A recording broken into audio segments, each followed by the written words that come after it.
Hey everybody, welcome back to my channel. In today's video, I'm going to be sharing my recipe for this flavorful and simple fried baigan recipe. For anybody who doesn't know what fried baigan is, it is basically sautéed eggplants that are just cooked down with a lot of onions, hot peppers, as well as some garlic and some other flavoring agents. Now you can put whatever type of meat that you want into this. Usually we put shrimp into this, you can make it plain, or sometimes we also boil eggs and put them in as well. It makes it much more of a complete and a hearty meal, and it's definitely a cheap meal too if you are in need of something like that. So I hope you stay tuned and continue watching so we could put this fried baigan together.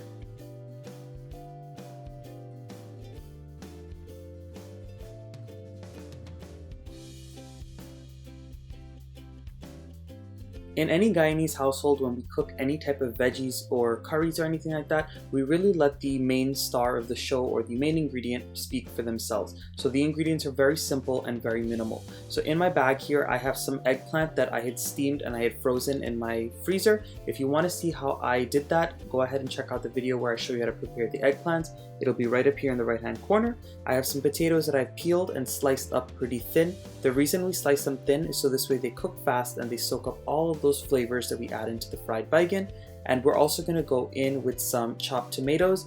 These tomatoes are ones that I have frozen. Being that we're in quarantine, it's a little hard to always get fresh tomatoes, so I stick them in the freezer and then I just chop them up when needed, and they melt really well in whatever dish that you put them in. I also have some fresh seasoning that I ground up. Now, by all means, you can follow my green seasoning recipe on my channel if you want. I'll have it linked right up here in the right hand corner, but this one really just consists of some garlic, some thick leaf thyme, some culantro, as well as some hot pepper. This one's really simple, a little different from my green seasoning on my channel, but go ahead and make whichever one you want. And I also have some sliced onions. So I'm starting off in a heavy bottom pot, and I'm going to go in with some oil. Use whatever type of oil that you want. I'm using canola oil today, but I have also used olive oil and many other different types of oils. Now what I'm going to do is go in with my fresh seasoning that I had ground up. Remember, that's the garlic, the thick leaf thyme, some culantro, as well as hot pepper. Again, if you didn't want to use those, you could make up a green seasoning and add that in as well. You're basically going to stir this around just for a little bit until they become aromatic. After about 30 seconds of frying up, you're going to see that those ingredients start to get a nice little golden brown color. They're very aromatic and they've cooked down a bit. So now we're going to go in with these sliced onions as well as all of those sliced tomatoes. Basically at this stage, what we're going to do is stir all of these ingredients together on a medium heat and allow them to cook down until the onions are a little bit translucent and the tomatoes have cooked down really well. Once the onions and the tomatoes have melted down really well, you're going to go in with your eggplant. Now this is the eggplant that I already had stored in my freezer. Remember, during this time of staying home and being under quarantine, a lot of us cannot go out to the grocery store to always get fresh veggies. So I always recommend that if you go out to the store, just go ahead and make a big haul of whatever fresh veggies you want, and you can go ahead and steam some of them, peel some of them, and stick them in your freezer. That's exactly what I did with the eggplant, and I'll have the video down below on how I prepared it in my other video. And once you've added in that eggplant, you're going to cover it and allow it to dry down a little bit. Usually eggplant has a high water content, and when you freeze it, it tends to have even more water in it. So you just want it to dry down a little bit and really cook down so this way the flavors can start to develop. Once the eggplant has started to dry down and a lot of that water is gone, you're going to go in with some sliced scallions.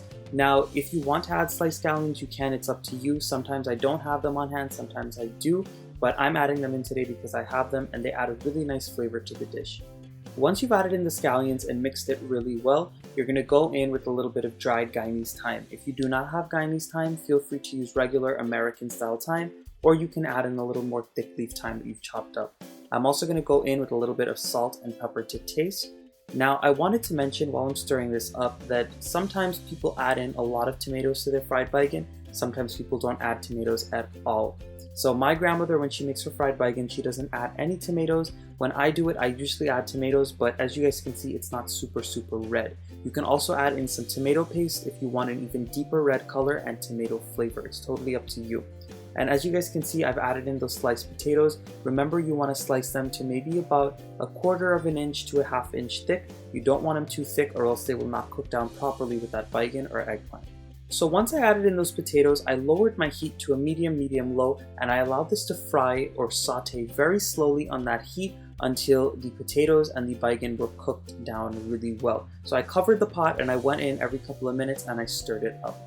Now once your eggplant and those potatoes have cooked down really well and the potatoes are nice and mushy, you can go in with some boiled eggs. Now I boiled some eggs, I peeled them and I added them in, and that's it. This is ready to serve. I tasted it for salt and any seasonings I may have wanted to adjust, and this was perfect. Now if adding boiled eggs is a little weird to some people, then you do not have to add them, but trust me, it's a great way to stretch a dish and it makes it much more hearty and satisfying when you add it in. Alright guys, my fried baigan is all done. It is ready to serve. Today I'm gonna have this with oil roti, but this goes really well with some rice, and it also goes really well with sautéd roti. Whatever you decide to eat it with, trust me, the baigan will taste absolutely perfect. So I just wanted to give you guys one little tip before I go. When you're making any type of fried vegetable, especially fried baigan, you don't really want to add water. You really want to allow those flavors to develop and become crispy and cooked down at the bottom of the pot until the veggie as well as the potatoes are done cooking. Now by all means, if it's getting too dry and it starts to stick too much, you can add in a few drops of water, but this is not something that you want to be really watery or wet or with the gravy. When Guyanese people say fry something, like fried baigan, fried pumpkin, anything like that, we usually mean something that's cooked down dry and sauteed really well with this seasoning. So that's it everyone. I really hope you enjoyed this quick video today. Please go ahead and like this video if you enjoyed it. Subscribe to my channel if you're not subscribed yet, and of course leave your amazing comments down below, and I will see you amazing people very soon in my next video.